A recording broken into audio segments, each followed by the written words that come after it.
दोस्तों 21 जून को सूर्य ग्रहण लगने जा रहा है और ऐसा सूर्य ग्रहण 18 सालों बाद लगता है, इसलिए ये बहुत ही ज़्यादा संवेदनशील ग्रहण है।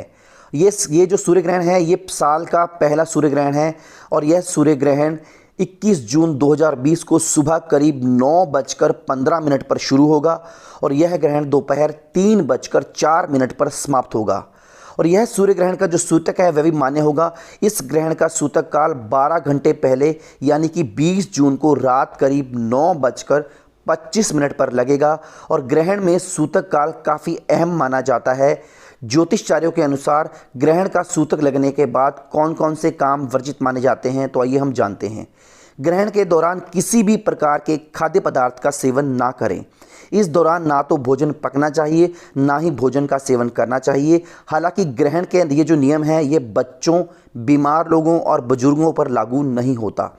सूतक काल के दौरान किसी भी तरह का नया काम या शुभ कार्य करने से परहेज करना चाहिए। घर का मकान का निर्माण, वाहन की खरीदारी, शादी विवाह की तैयारियों से बारे में ना सोचें। ग्रहण का सूतक काल लगने के बाद गर्भवती महिलाओं को नुकीली चीज़ों का इस्तेमाल करने से बचना चाहिए। ऐसा करना अशुभ माना जाता है।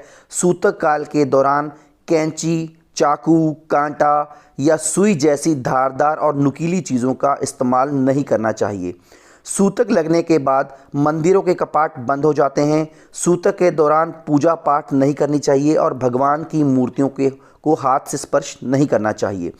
ग्रहण का सूतक काल लगने के बाद प्रकृति ज़्यादा संवेदनशील हो जाती है। यही कारण है कि इस दौरान पेड़ पौधों और पत्तों को नहीं तोड़ना चाहिए। हालांकि तुलसी के पत्तों को आप पहले ही तोड़कर रख लें और आप इन्हें सूतक काल लगने से पहले खाने पीने की चीज़ों में डाल सकते हैं और आप इन खाने पीने की चीज़ों का इस्तेमाल कर सकते हैं।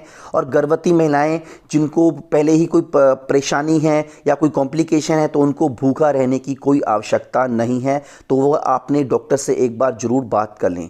बालों पर कंघी करना, दातून करना या नाखून काटना भी सूतक काल के दौरान अशुभ माना जाता है, इसलिए ग्रहण के दौरान ऐसा कोई भी काम ना करें। सूतक के दौरान आपको भगवान का ध्यान करना चाहिए, इससे नकारात्मक ऊर्जा का नाश होता है और गर्भवती महिलाओं को गोपाल मंत्र का जाप करना चाहिए। ऐसा करने से उनके शिशु पर सूर्य ग्रहण का जो नकारात्मक असर है वह समाप्त होगा। गर्भवती महिलाओं को ग्रहण की घटना को देखने से बचना चाहिए।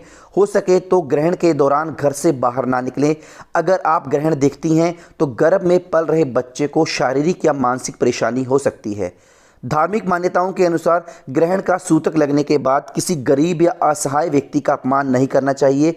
ऐसा करने से आप पाप के भागीदार बनेंगे। इस दौरान गर्भवती महिलाओं को खाने में छोंक या तड़का भी नहीं लगाना चाहिए। खाने को जितना साधारण हो सके उतना ही आपको बनाना चाहिए। धार्मिक मान्यताओं के अनुसार सूतक लगने के बाद गर्भवती महिलाओं को ग्रहण खत्म होने तक धातुओं से निर्मित वस्तुओं को ना ही पहनना चाहिए। और आप जब भी ये जो ग्रहण का सूतक काल शुरू होता है तो उससे पहले जो भी धातु की वस्तुएं हैं, चाहे वो गोल्ड की बनी है चाहे वो चांदी की बनी है, आप उनको उतार कर रख लें। के बाद दोबारा आप उनको पहन सकती हैं। इसके अलावा सूतक काल लगने के बाद मांस, मछली, शराब या सिगरेट आदि का सेवन नहीं करना चाहिए। और ग्रहण के दौरान गर्भवती महिलाओं को सोते वक्त एक नारियल अपने पास रखना चाहिए और जैसे ही ग्रहण समाप्त हो जाता है तो उस नारियल को आप जल प्रवाह कर सकती हैं। इसके अलावा सूर्य ग्रहण का सूतक लगने से पहले गर्भवती महिलाओं को स्नान करना चाहिए और उसके बाद जब ग्रहण खत्म हो जाता है तो उसके बाद भी गर्भवती महिलाओं को स्नान करना चाहिए। ऐसा करने से जो ग्रहण की नकारात्मक ऊर्जा है उसका जो प्रभाव है वो कम गर्भवती महिलाओं पर पड़ता है। तो दोस्तों वीडियो को यहीं पे समाप्त करते हैं। उम्मीद करता हूँ वीडियो आपको अच्छी लगी होगी। अगर आपके कोई सवाल और सुझाव है तो कमेंट में ज़रूर पूछें। धन्यवाद।